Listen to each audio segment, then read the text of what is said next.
Welcome back, everybody, to another episode of the Weed News. I am your host, Mike Cannon. Thank you so much to all of our viewers for commenting, sharing, really passing it around. It's been delightful to watch. And also, I love the people that are commenting that my facial hair has become particularly unruly lately. So, you know, I just wanted to explain that it's football season. I'm pounding beers on a daily basis and, you know, kind of look like a hound dog that had a stroke. So, just trying to figure out my own face. Let's get started. In our first story, NASCAR star Tony Stewart will not face criminal charges in the death of Kevin Ward Jr. You may remember that Ward Jr. ran into the middle of a racetrack mid-race and was struck, either accidentally or on purpose, by Tony Stewart's car. Now you may have come to the conclusion that, hey, I think he did that on purpose. Or you could think that, hey, I read books, so I wasn't paying attention. Either way, it's interesting because the judge ruled he is not responsible for the death because Ward was high on marijuana, enough to impair judgment. See, this is why it should be illegal for judges who don't smoke weed to rule on how weed affects people. If this judge had any experience being high, he would know the last place on earth a high human being would want to be is a loud, fast, and frantic raceway. Seriously, engines revving loudly around you, there's colorful flags everywhere that could take your attention. Just, oh, that's beautiful. Whoa, a car veering out of my way, and then the dirt track rumbling beneath you. A buried coffin might be the only worst place you can be stoned. If Ward was high as shit, then I'm genuinely impressed his heart didn't explode the second he stepped out onto that track. Plus, this should go without saying, but dude should have switched to an indica. Slow down a little, buddy. There's no reason to be that furious while high. That's like crying through a blowjob. In Albuquerque, New Mexico, a man is accused of leaving nearly 140 pounds of high-grade marijuana in duffel bags in the trunk of his rental car. Man, and I thought I was a saint for leaving my hotel cleaning lady Consuela an eighth. Seriously, this guy would make Haley Joel Osment blush with his good deed.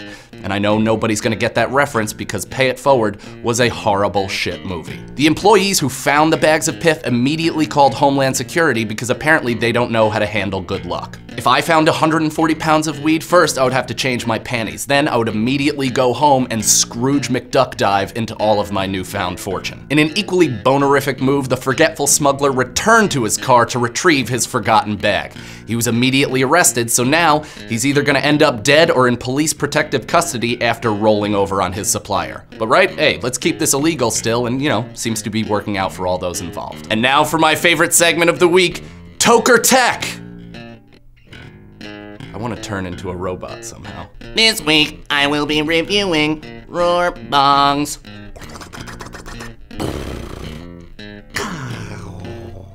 Aside from reminding me of that awful Katy Perry song, these are the absolute best glass pipes in the business. And seriously, if you're a woman that feels empowered by Katy Perry go, "You're gonna hear me roar," while shooting whipped cream out of her tits and wearing rosary beads, you should lose the right to vote. The thing that's so special about RooR Bongs is its glass-on-glass filtration. So all of the smoke, the inhale, everything is just completely airtight. Everything fits together. It's a completely clean hit. You ever take those UVC pipe bongs and you're like, what? What's the major difference? And then you smoke it and you feel like you just got AIDS in one hit? That'll never happen with a RooR. It's constantly clean. A lot of them have ice catchers, which will cool it for you dainty-lunged fuckfaces. So, the hit itself, super clean, good exhale. Let's see if we can do that again like last week. I would love a little splatter of cum in with the smoke. You know what I mean? Because I just freshly blew our DP, Frederico, because he's been doing a fantastic job, and frankly, he smells like taquitos and I can't get enough. So officially, I am gonna put my stamp of recommendation on the RooR Bongs. I know a couple people have reached out and be like, how come you haven't trashed a lot of marijuana products? Well, it's because I only want to review the ones that I like. Those that I don't like, I typically don't even try out. I can tell, I have that kind of vision, you know what I mean? I can look at something and I'm like, that is substandard technology, and frankly, I'm not gonna allow it inside my body. It's exactly how I look at vibrators. And now it's that time again. Video of the week! Have Richard smoking a little joint. Local Anchorage reporter Charlo Greene leaves her job while on air to focus on legalizing marijuana. Take a look. Which begins with legalizing marijuana here in Alaska. And as for this job, well, not that I have a choice, but fuck it, I quit.